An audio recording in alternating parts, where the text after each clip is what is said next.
Hi everybody and welcome. My name is Stuart Haden. I'm a volunteer member with the EMCC. I'm delighted to be joined today by Dr. Laura Lunsford. Laura, thank you very much for joining us. Delighted to be here. Great. And the first thing we should say, really, if anyone viewing this is picking up your accent, we've gone beyond the European boundaries, all the way to the North America today. So thank you for taking the time out and spending some time with us to talk about today about the quality of mentoring and the relationship. So how did you get interested and involved in that quality? Because it's such an interesting element, I think, of so many people focus on quantity, how many people are being mentored in an organisation. But what's your interest and what's your background to get involved in that idea of quality and mentoring?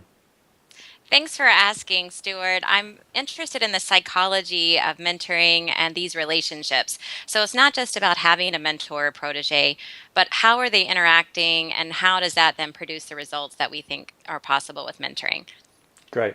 And you've kind of have to write an article for us, and I really enjoyed your title. Can you tell me a bit more about the tormentors and augmentors? I think it's a great provocative way to draw people into this kind of area of interest. Well, folks have done some work on the dark side of mentoring, Hmm. and this interest came out of interviews I did in Australia with senior scientists and how it mapped up with some other work I was seeing in the United States about the relationships that had certain features were enduring, had incredible positive benefits, not only for those participants, but later folks that these proteges who became mentors then worked with. So this idea of augmenting relationships and experiences was a nice contrast with the TorMentors, who we probably all encountered or had one. Yeah, great. And it sounds like from your work that you're empowering the protege. And great, another great word is the protege. You know, the word mentee and coachee is language that I think we struggle with. It sounds like you're empowering that protege to make sure the quality is present rather than just going on with a procession of mentoring just because that's an expectation of the organization or their boss. So is that empowering element quite key to your work? Yes, it is. And in fact, when we really look at development of people over the lifespan, proteges have a lot to say about these relationships that they're involved in. And we often neglect that, especially in North America. We think that Okay. mentoring is something done to them. I think Hmm. it's a little bit different idea in other parts of the world.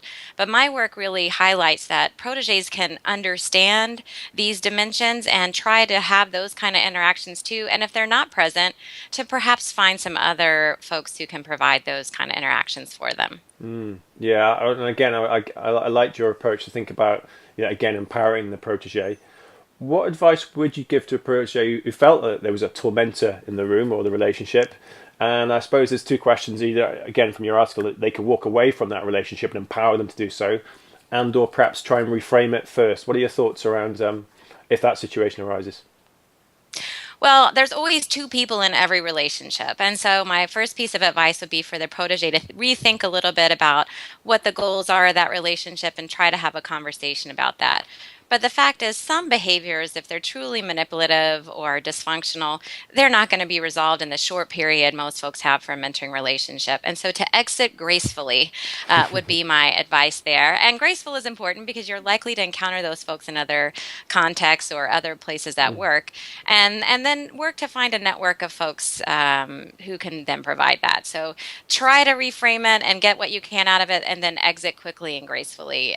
And then the other piece is we tend to remember negative experiences. So try to recognize that these can be derailing and we overweight them. So realize, okay, just because I had one bad experience doesn't mean they're all going to be that way. Yeah, great. Exit gracefully. I think it's great. I think there's a real movement now to empower, both parts of the relationship. And I think that's great to have that kind of permission and authority to do that. If it's not serving you, and reframe it, if you can, and if not, exit. Yeah, great. What about coming back to the kind of source? What advice would you give for a protege in terms of sourcing a mentor in the first place? Because of course, if you can have this kind of ideal at the start, then hopefully you don't run into the kind of tormentor at the end. That's right. And so there's some characteristics about these relationships that we know make them really effective. And people have different skills when they enter in these relationships. So really looking for somebody who can express positive and negative emotion. You can share successes and failures. Hmm. That energize and connect you with new people and new ideas is truly important. And then someone who you can come back to and feel comfortable coming back to even after Okay. you have a difficult conversation. So this idea of resilience in the relationship, looking for people who are comfortable enough in their own skin, shall we say, who can engage in that way with you is what I would suggest they look for. Great. Thanks very much. What about perhaps to start wrapping things up? What sort of results have you seen? Maybe an individual, that you could perhaps anonymously cite, or a case study or something like that, where you've seen this in practice to good effect, either at the kind of source of locating a mentor, or perhaps exiting towards the end. What sort of advice or practical examples could you cite? Well, actually, I'm just finishing a handbook on mentoring for program managers, Great. and there's some wonderful example of a woman who ran the Phoenix Suns charity in Phoenix. It's a NBA basketball team. They have Mm, a charity associated. She looked deliberately for a protege who also was looking to grow her own career and experiences. And over a 3-year period, ultimately, the protege took their boss's job, mm, took their mentor's job. But it was very intentional about quality and sharing information and providing feedback in a way that was really helpful for both individuals because they both learned a lot about marketing and some new ways to take the organization. And clearly a great example of how quality matters in terms of job satisfaction, organizational commitment, and ultimately both people really moving on to new exciting positions that were great. growth oriented for them. Great. That's quality. That's what it's all about. That's what we're after. So that's brilliant. Thank you very much. Anyone watching, I would recommend, if you haven't done so already, take a look at your article, which is great. The idea is that the article and this video exists. People can choose between the two, but obviously, if people want more, that's the best place to go, isn't it? And just quickly, is this kind of your research and interest? Is there a next story? Is there a next chapter to it? You mentioned the handbook. What perhaps can we expect next from this area from you? Well, what I hope to next do is collect a lot of stories about augmenters and Great. then understand better how we can have examples and role models to think about and guide our own practice or our own work with other programs and mentors. So I'm quite excited about that, collecting those stories and case studies. Great. Brilliant. Well, good luck with that. Thank you for your time today. Thank you for your time in writing the article.